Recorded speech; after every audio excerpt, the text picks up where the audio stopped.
Hey, how's it going, job seekers? Your friend Dean Kulovera here. Hope you're doing fantastic. You're pushing through in your job search. Wanted to share some quick thoughts today about beating the quote-unquote ATS. Right? I hear a lot of job seekers talk about this. How do you beat the ATS? How do you beat it? Can you beat it? What are some tips, tactics, strategies on beating the ATS? So, as someone who has worked in recruitment, I just wanted to clear up one main thing about these ATS or applicant tracking systems, right? Now, just in case for those of you tuning in, you're not sure what I'm talking about here. The applicant tracking system is basically the piece of software that holds, conceptually holds, well, not conceptually, but actually stores and holds the resumes that are submitted for a particular job posting, right? So usually when you submit your application, you submit your resume for a job posting, a public job posting. For the most part, if you're submitting directly to a company website, it's gonna make its way onto the applicant tracking system, which is the software that the company, the organization uses to keep their recruiters organized or their HR team organized in terms of how they're gonna access these applications, organize the applications, search those applications, etc., right? So that's what the ATS does. So this whole thing about beat the ATS, I hear a lot of job seekers talk about this, right? And what most people are referring to when they say, how do I beat the ATS or how can I beat the ATS is basically how do I get through to the system in such a way that the recruiter actually sees my resume and wants to give me a phone call. So as someone who has worked in recruitment, folks, just to let you know up front, the term or the phrase beating the ATS doesn't really make any sense, because the fact is each and every resume that is submitted to an ATS or a process that ends up in the ATS, 100% of the resumes and the applications do end up on the ATS, right? So when you say a beating the ATS, it doesn't really make sense, because every single resume submitted to an ATS system ends up residing on the ATS. It's almost like a database almost, right? It's definitely on the system. It's on the ATS.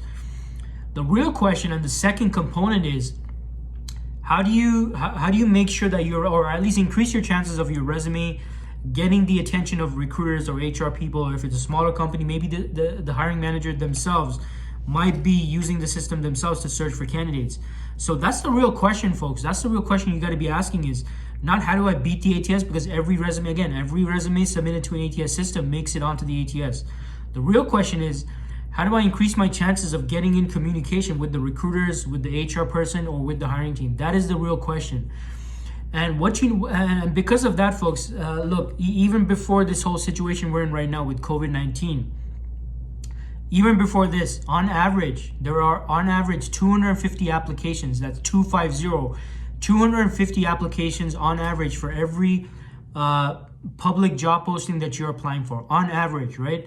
And this was before COVID-19. So even before this whole pandemic situation came, this was always a major complaint I heard from job seekers, right? How do you stand out when you apply for jobs online? This was a major concern for so many job seekers.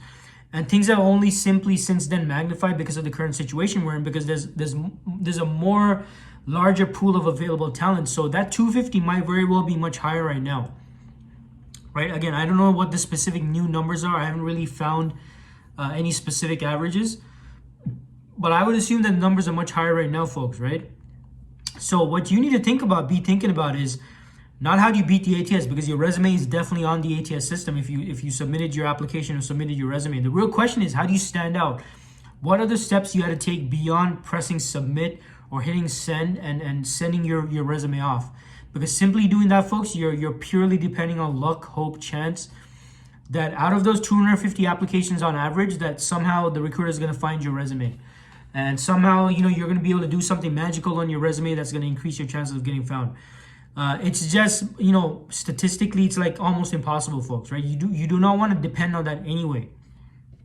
So what I want you folks thinking about is what other proactive steps you can take to get in communication with the hiring team, to get in communication with the recruiter, with the HR person, in order for them to actually interact with you, and then look at your resume or your LinkedIn profile as kind of a secondary thing that they can have in front of them for that conversation you're having with them, right? So that's what I want you thinking about. How do you get their attention? How do you get in communication with them So you don't have to be sitting in some resume pile, some digital resume pile of 249 other competing applicants, just hoping that your application is going to come to their attention. You do not want to depend on that, all right? So for those of you who are active on LinkedIn, on YouTube, on where else? Facebook, on Twitter/Periscope, I'm doing a session tomorrow, which is Wednesday, February 17th, where I'm going to be sharing 7 ways for you to stand out, 7 ways for your application to stand out,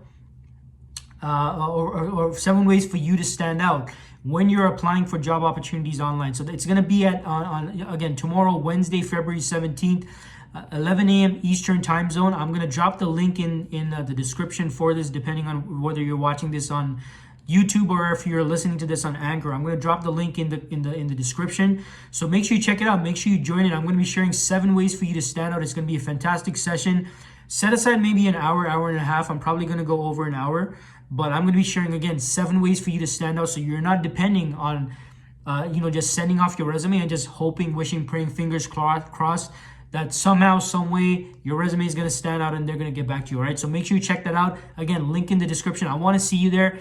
And of course, I'm going to be answering any questions you have regarding what I'll be covering. And at the end of the segment, right at the end, I'm going to be sharing more information about my course, my new course, which I released this week.